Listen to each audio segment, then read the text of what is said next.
మన ఇంట్లో ఉండే డ్రై ఫ్రూట్స్ ఏనండి. రెగ్యులర్గా కొంచెం బాదం పప్పు నానబెట్టుకొని తింటూ ఉంటాం కదా, పిల్లలకి పెద్దవాళ్ళు అందరం తింటూ ఉంటాం కదా.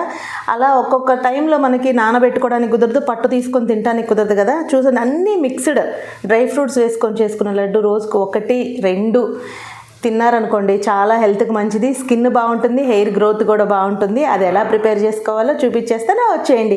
వీటితో పాటు ఇంకా కొత్త ఇంగ్రీడియంట్స్ కూడా యాడ్ చేస్తున్నాను, అది చూపిస్తాను రండి. స్టవ్ ఆన్ చేసుకొని ఒక కడాయి పెట్టుకొని 2 స్పూన్స్ నెయ్యి వేసుకుందాము. నెయ్యి కొంచెం హీట్ అయిన తర్వాత ఇలా సన్నగా కట్ చేసి పెట్టుకున్న బాదం పప్పులు వేసుకుందాము. ఇలా 1 నిమిషం 2 నిమిషాల పాటు ఫస్ట్ బాదం పప్పుని ఫ్రై చేసుకోవాలి. నెక్స్ట్ వచ్చేసి sunflower seeds, water melon seed, pista. చక్కగా మనకి ఇవన్నీ ఫ్రై అయ్యేలాగా ఫ్రై చేసుకోవాలండి. లో ఫ్లేమ్లో పెట్టుకొని ఫ్రై చేసుకోవాలి. ఇలా మనం డ్రై ఫ్రూట్స్ అన్నీ లో ఫ్లేమ్లో పెట్టుకొని ఫ్రై చేసుకోవటం వల్ల మంచి టేస్ట్ అయితే ఉంటుందండి. లడ్డు తినేటప్పుడు త్వరగా పని అయిపోవాలి కదా, హైలో పెట్టి స్పీడ్గా ఫ్రై చేయొద్దు, లో ఫ్లేమ్లో పెట్టుకొని ఫ్రై చేయండి.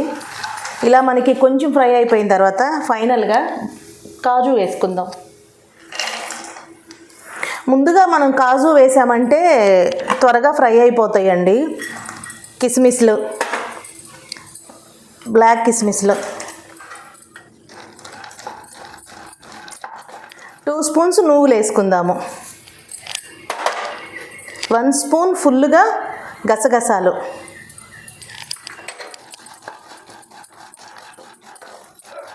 నేను తీసుకున్న 400 గ్రామ్స్ సీడ్లెస్ ఖర్జూరాన్ని మిక్సీకి వేసుకుందాం. ఒక 2 పల్స్ ఆన్ చేస్తూ ఆఫ్ చేస్తూ ఉన్నామంటే మనకి ఫైన్ పేస్ట్ లాగా కొంచెం ముక్కలు తగులుతూ ఉంటుంది, చూపిస్తాను.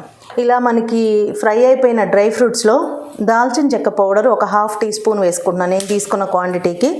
ఇదే ప్లేస్లో మీరు కావాలంటే దాల్చిన చెక్క ఫ్లేవర్ కావాలంటే ఈ పౌడరు, లేదంటే ఇలాచీ పౌడరు, 2 అయినా వేసుకోవచ్చు. రెగ్యులర్గా మనము ఇలాచీ పౌడరే వేసుకుంటాం కదా, ఇదేనండి స్పెషల్ ఇంగ్రీడియంట్స్ అంటే. టేస్ట్ చాలా బాగుంటుంది, ఫ్లేవర్ కూడా చాలా బాగుంటుంది దాల్చిన చెక్క పౌడరు. ఇలా మిక్సీకి వేసి పెట్టుకున్న ఖర్జూర పండును వేసుకుందాం. మనకి ఇప్పుడు కొంచెం ఈ ఖర్జూర పండు గట్టిగా ఉందండి, కొంచెం వేడి తగిలిందంటే మనకి ఇది కాస్త లూజ్ అవుతుంది.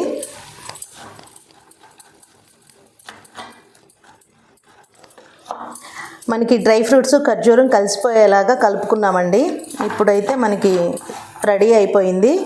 ఒక ప్లేట్లో తీసుకొని కొంచెం చల్లారిన తర్వాత లడ్డూలా చేసుకుందాము. ఇలా చేతికి కొంచెం నెయ్యి అప్లై చేసుకొని మనం లడ్డూలా చేసుకుందాం. కొంచెం గోరువెచ్చగా ఉన్నప్పుడే చేసుకోవాలండి. ఇలా కొంచెం చేతికి ప్రెస్ చేసుకుంటూ చేసుకున్నామంటే ఇలా లడ్డు అనేది మనకి ప్రిపేర్ అయిపోతుంది. ఎవరికైనా ఇంట్రెస్ట్ ఉన్న వాళ్ళు, పిల్లల్ని తినని వాళ్ళు ఎలా కావాలంటే అలా కొంచెం షేప్స్లో చేసుకోవచ్చు. ఇలాగే మనం రెడీ చేసి పెట్టుకుందాము లడ్డూల్ని. అలాగే ఉన్న డ్రై ఫ్రూట్స్ని మొత్తాన్ని కూడా లడ్డూలా చుట్టుకుందాం. చూసారు కదా ఎంత ఈజీగా మనము డ్రై ఫ్రూట్ లడ్డు ప్రిపేర్ చేసుకుంటున్నామో. దాల్చిన చెక్క పౌడర్ వేసాం కదండి, హెల్త్కి మంచిది, అలాగే టేస్ట్ కూడా బాగుంటుంది, ఫ్లేవర్ కూడా మనకి తినేటప్పుడు తెలుస్తుంది అన్నమాట. మనం బేకరీలోకి వెళ్ళి కొనుక్కొచ్చుకుంటూ ఉంటాం డ్రై ఫ్రూట్స్ లడ్డు, అదే ఇంట్లో హైజీనిక్గా ఇంట్లో ఉన్న డ్రై ఫ్రూట్స్తో చేసుకున్నా కూడా సరిపోతుంది. అవి ఇవి అని ఏం లేదండి, ఇంట్లో మనకి ఏవైతే అవైలబుల్లో ఉన్నాయో వాటితో కూడా చక్కగా హెల్తీగా ఇలా పిల్లలకి డ్రై ఫ్రూట్స్ లడ్డు చేసి పెట్టచ్చు. చూసారు కదండి ఎంత ఈజీగా డ్రై ఫ్రూట్ లడ్డు ప్రిపేర్ చేసుకున్నాము. మీరు కూడా ట్రై చేయండి. మీకు ఎలా వచ్చిందో మీ ఫీడ్బ్యాక్ నాకు కామెంట్ సెక్షన్లో కామెంట్ చేయండి. నచ్చినట్టయితే లైక్ చేసి షేర్ చేసి మన ఛానల్ని కొత్త వాళ్ళు ఎవరైనా చూస్తుంటే తప్పకుండా సబ్స్క్రైబ్ చేయండి. బాయ్.